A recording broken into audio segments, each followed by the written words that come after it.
Hey guys, Mark Lyon here, Lion Horses. Today we're going to do I'll just give you some information about a traditional piece of horse gear. And it's a pretty cool deal. I really like using it. And it's a high line or a picket line. And so I'm here in Montana, and in parts of the country where they do a lot of packing, where they have a lot of backcountry access, Colorado, Wyoming, Montana, um, those kind of places will have a lot of packing and stuff, and so they'll use a high line or a picket line more. And I've been a lot of places where they're not really familiar with what those are, and so which is unfortunate. I think it's a really cool piece of gear, and so today we're gonna show you some tips on how to set one up and how to maybe get your horses used to it and avoid some problems that you could have potentially. So anyway, hope you like this information. Stay tuned. Okay, so the first thing we're going to talk about is setting one up, and um, probably the first little detail. If you're setting one up at home or somewhere where you haven't packed in to get there, this probably won't be quite as much of a detail. But if you go packing, I would highly suggest you go with somebody that's done it before. Um, I think it's one of those things that if you haven't packed in somewhere, man, you're just missing out. It's one of those things. It's an unforgettable experience. So if you guys are looking for a little vacation or something, um, especially if you like horses and horseback riding, find somebody that'll take you along on a packing trip, and that you can pack into the mountains and camp for a few days or something. Man, you won't forget it. It's awesome. uh, One of the things it's really important is they'll keep you out of trouble. They'll prevent you from making mistakes that we all make when we just don't know. One thing you can tell if a guy hasn't packed a lot, or if he maybe hasn't done it for a while. I've been guilty of making this mistake myself. Is we will put the high line. We'll just pack it somewhere. We'll just throw it in there where when we're packing, or we get our horses all loaded into where we're gonna leave from, and so we get all our camping gear. It's all in big panniers and packs and stuff, and so we get all the pack saddles on the mules, and we get everything loaded, and we just put everything in there wherever we need it, and then you just take off. Well, the problem is where you get to your first spot where you're going to overnight. The first thing you're going to need is the high line. Like, you're going to need to tie your horses up somewhere, and so if it's not right on top, you're going to have to sort through stuff to get to it. And so the first thing is put that thing right on top, like where you can get to it easy. In fact, I want it where I don't have to get off. Like, I want to be able to reach over there to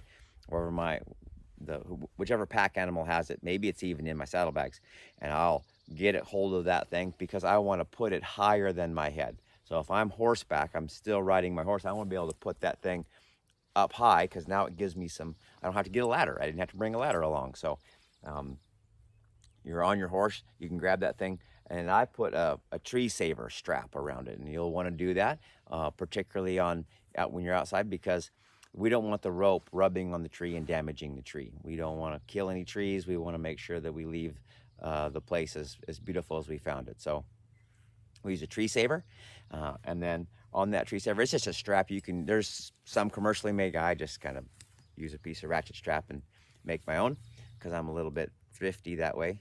And then I use a piece of rubber hose, like discharge hose from a pump, and I stick it through there. It keeps the sap off of it and keeps it from kind of getting sticky and gummy.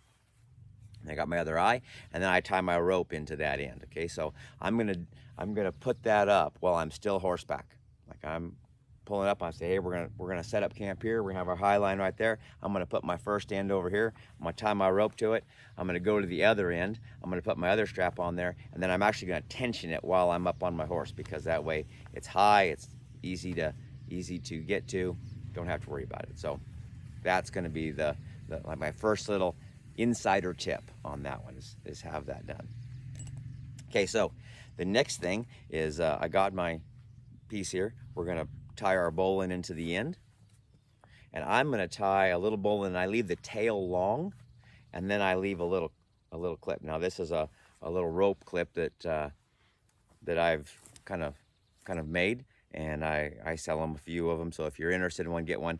But I put a swivel on the end, depending on what you're going to use it for. But normally I put a swivel on the end if I'm going to tie a horse on it.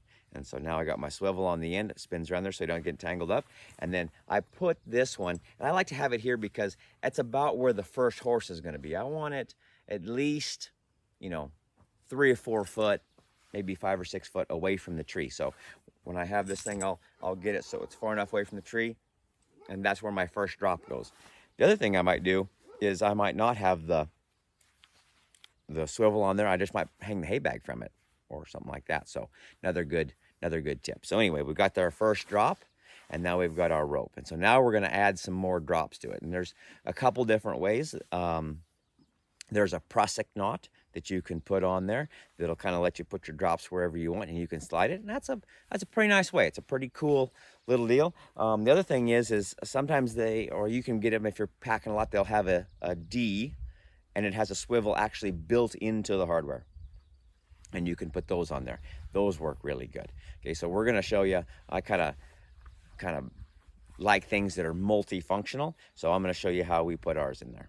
Okay, so here we are in the middle of our rope. We're kind of, just going down the rope, and we're gonna put our drops in. Now, a lot of times what you do is after you get them set, you can just, when you take this down, don't take them off. Just leave them in there where they're supposed to be. But we're setting this up for the first time, so our rope is just a straight piece of rope, and we're gonna put these drops in there where we need them. So the first one I'm gonna show you, it's a ring, and then it's got a little swivel on it, and it's got just a chain connector, kind of quick link kind of piece on there. So what you're gonna do is you're gonna take this piece through here, and then you're gonna take this around it. So it's gonna look just like that. Get it dressed up here. Okay, now there's, like I say, there's some pieces of equipment that they make that actually look like a little D, and it actually has a swivel built in, so you don't need this, but I use the swivels in other places, so I like this. It's multifunctional. So what you're gonna do is you're gonna take this, and then you're gonna go down the rope to the next one. So what we're gonna do is, to kind of show you, we're gonna slide this one down here. Now the thing with these is, once this rope is tight, that won't slide either way. So you kind of want to set them at the distances you want before you get the rope tight. So I kind of get them set, and then I can be ready to tension it. So what I'm gonna do is I'm gonna put another one here. That way you guys can kind of see what it looks like.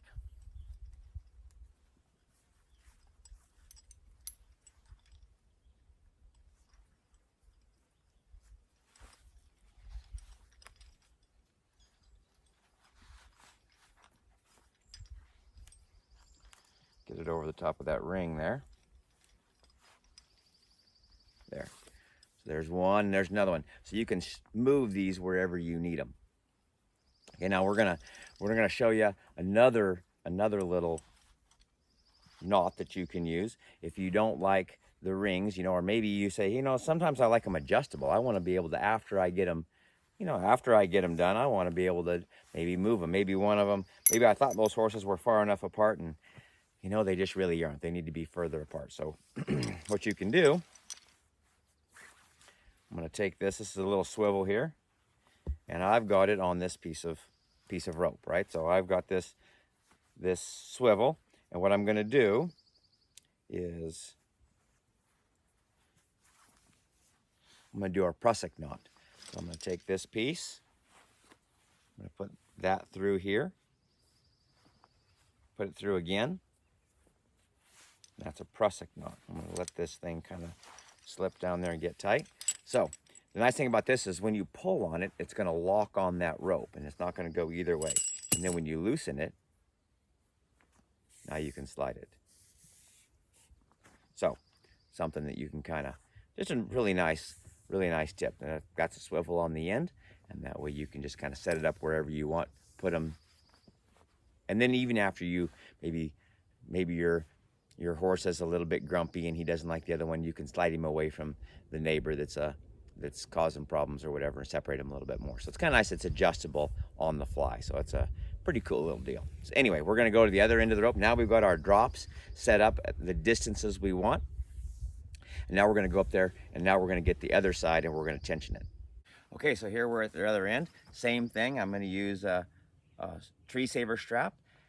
There's a couple different ways to do it. You can use, a lot of guys will use a tree saver, and then they'll use like a trucker's hitch or some sort of tensioning knot that they can tension and get that high line snug.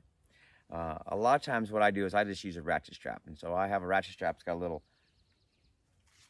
loop in it, and I just take it out through, I tie a loop in the end of my picket line or my high line, just like this, and then I just bring it back and I tension it with that. I think it gets a little bit tighter, little less bow. A lot of times we'll have it a little longer, and so I want to have it pretty tight. Just kind of helps everything stay where it's supposed to be. So got like this. Then what I'm going to do is I'm going to come back over here, and I'm going to put this through the ratchet strap, and then I'm just going to tension it up. Like I say, there's several different ways to do it. Everybody's got their own kind of favorite way to do it. It's a little bit like cooking biscuits. You know, everybody's got their recipe, the way their dad did it, the way they've kind of seen it done or like doing it. So no right or wrong way. Just make sure that when you get that done there, it's going to stay tight. So it's pretty good. Now we're going to start tensioning it up.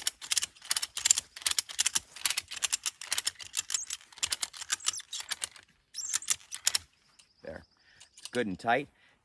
You're going to be able to keep that up out of the way of the horses. So just a way you can kind of keep that tensioned. Like I say, everybody's got their own little way of tensioning it, but that's the way I like to do it.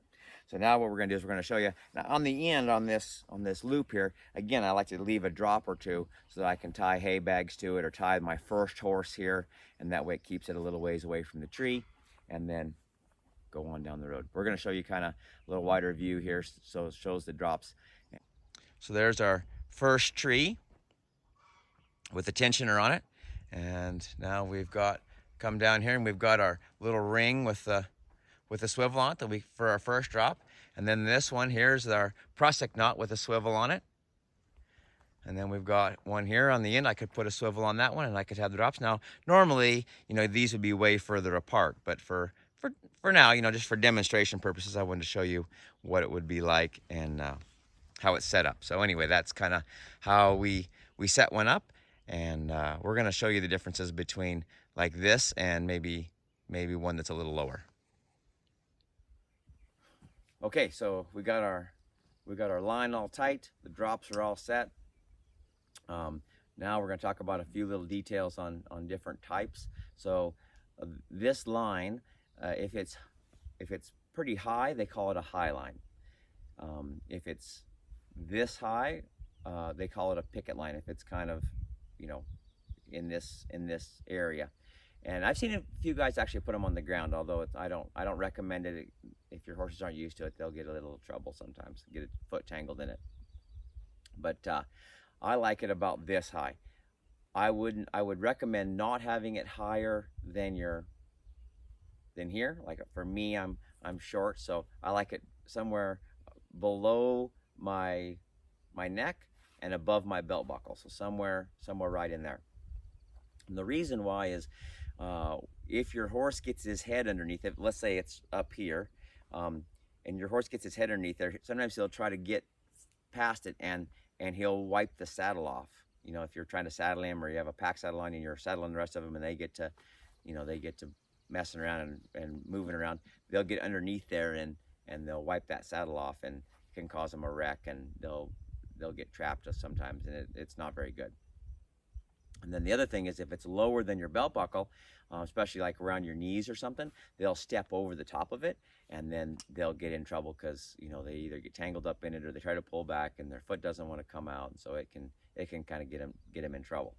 So I like having it somewhere above my belt buckle and below my collar. I've had the best success with that.